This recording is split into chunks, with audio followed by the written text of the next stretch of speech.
Hello, আসসালামু আলাইকুম বন্ধুরা, কেমন আছেন? এই তো আমি আজকে রান্না করব পাটিসাপটা পিঠা। এই জন্য আটা নিয়েছি, একটু লবণ নিয়েছি। এই তো আটাগুলো একটা পাতিলে করে ভেজে নেব, একটু হালকা ভেজে নেব। একটু লাড়াচাড়া দিয়ে হালকা ভেজে নিয়ে এখানে দিয়ে দেবো পানি, পরিমাণ মতো পানি দিয়ে এটা মিক্স করে নেব। আর সাথে দিয়ে দেব দুধ। দুধ দিয়ে ফুটালে একটু ভালো হয়, এজন্য এটা দুধ দিয়ে ফুটিয়ে নেব ভালো করে। সিদ্ধ আসা পর্যন্ত দিয়ে দিয়েছি গুড়। খেজুরের গুড়ের ফ্লেভারটা অনেক সুন্দর লাগে, এজন্য গুড় দিয়েছি। গুড় দিয়ে খিসাটা তৈরি করে নিয়েছি। এই তো একটু আটা নিয়েছি, লবণ দিয়ে দিয়েছি, দিয়ে এটাতে পাটিসাপটার ডোটা তৈরি করে নেব। পরিমাণ মতো পানি দিয়ে মিক্স করে একটু লাড়াচাড়া করে দেব, দিয়ে পাতলা একটা ডো তৈরি করে নেব। এই তো আমার পাতলা ডো এটা তৈরি।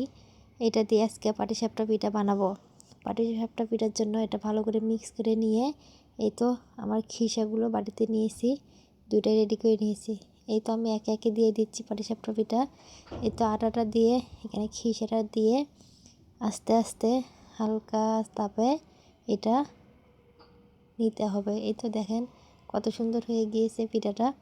এই তো এক এক করে সব পিঠায় নামিয়ে নেব, আস্তে করে তাপে এটা নিতে হবে।